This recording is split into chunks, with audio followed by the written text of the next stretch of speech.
Hi everybody, Steve from Steve's Makerspace, and today we are in Scrap Mechanic and there is an update on the test branch, and this update is going to help us with grinding.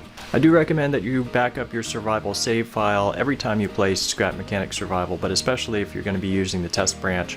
I'll leave some information about how to get to your save file in the description of this video. I'll also leave a link in the description to the survival post update thingy so you can read that if you want. So let's look in the craft bot first. We have fertilizer that we can craft from seeds. We also have a battery that we can craft, and paint now requires less flowers to make paint ammo. It's a 1-to-1 ratio, so that's really nice. And now the wood block requires less scrap wood to craft it, so that's nice.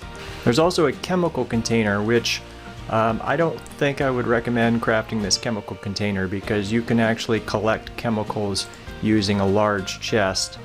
The chemical container has a lot fewer slots than the large chest, so I wouldn't bother crafting the chemical container. Maybe it's going to be used in some later update, but right now I don't think it's useful. But let's go ahead and collect a few seeds. I'm sure you also have a ton of useless seeds. Now we can stick those in the chest and make us some fertilizer. I don't really like the return on investment. 10 of each of these to make 5 of these. I got a lot of useless seeds, so it's better than nothing. At least I get rid of my seeds. So there we go, we got some fertilizer. So it's nighttime, and the other update is these glow sticks. It used to be these did not emit light when you were holding them, but now they do. It's not a ton of light, but it is enough to see around your immediate surroundings. And so that's pretty cool. So if I were to throw this, now that gives off a lot more light if you actually throw one of these. And the other thing about having to hold this is, of course, once you switch to your hammer, the light goes away. So it's not super awesome, but I think I'm going to add glow sticks to the inventory that I keep on hand, just in case I'm in the dark and want to look around.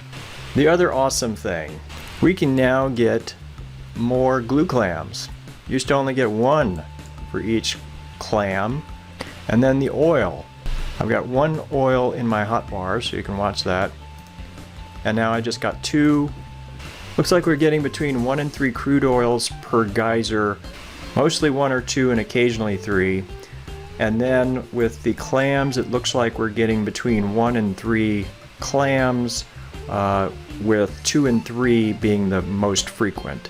So I do wish that that had been increased a little bit more, especially with the oil, but it's definitely an improvement and should make grinding a lot easier.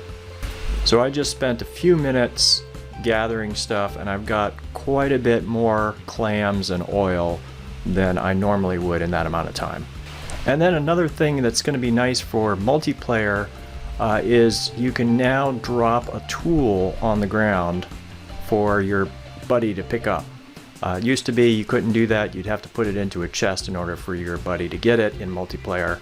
Now you can just stick it on the ground. So that is a welcome change. There's also some bug fixes that I can't show you, and then they've done some kind of improvement to multiplayer survival, which I can't show you now, but I'm going to be doing a survival challenge soon with Kareem from Feno. So we'll see how that goes, and hopefully it will be playable and we'll be able to show you a video of that early next week. So if you want to see that survival challenge with me and Feno, be sure to click the subscribe button and the notification button. Like this video if you liked it. Comments are always welcome. Thanks for watching, and I'll see you in the next one. Bye now. Steve's Makerspace.